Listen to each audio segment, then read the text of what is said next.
Iba't ibang sizes ng shrinkable tube mga par, no? Meron ako ditong in-splice. Yan, gumagalaw-galaw yan, oh. Oh. Oh. Para mag-shrink siya. Lang yung isang size, yung kasunod. Kita nyo ba? Yun, oh, umiimpis, oh. Iba't ibang sizes ng shrinkable tube mga par, no? Iba't ibang kulay. Ayan, isa, dalawa, tatlo, apat, lima, anim, pito, walo. Ayan. Ito mga par, kapag mga nag-wiring o nag-DIY tayo ng mga additional na mga accessories ng ating mga motor o di kaya man mga ibang appliances, hindi nyo na kailangan ng electrical tape. Alam nyo naman yung trabaho ng shrinkable tube.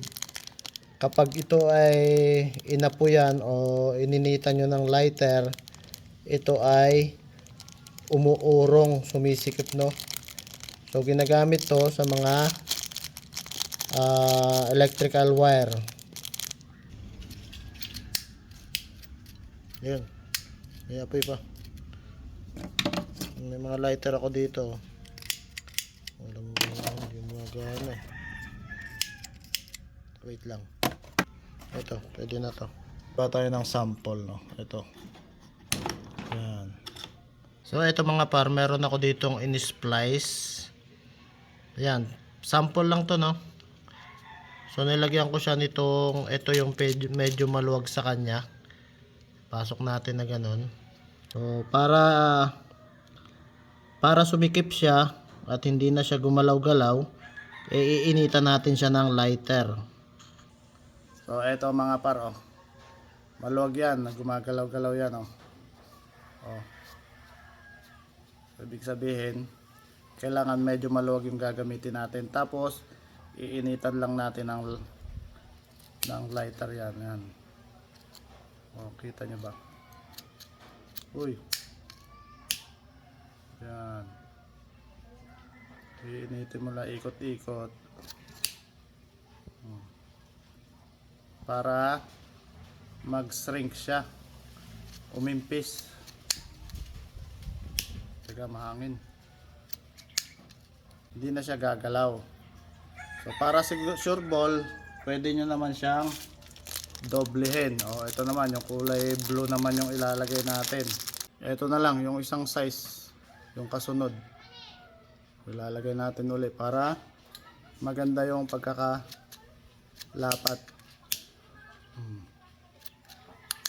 Naghihingalo na yung lighter ko. Kita nyo ba? Yun, oh, umiimpis, oh. Dapat pala hindi kita yung mukha ko, eh, para yan.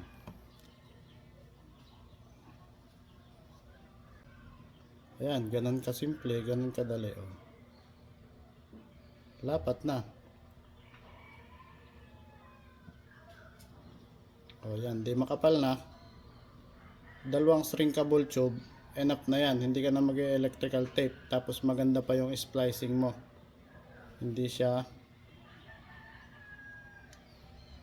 pangit tingnan, oh. So ganyan ka simple mga par.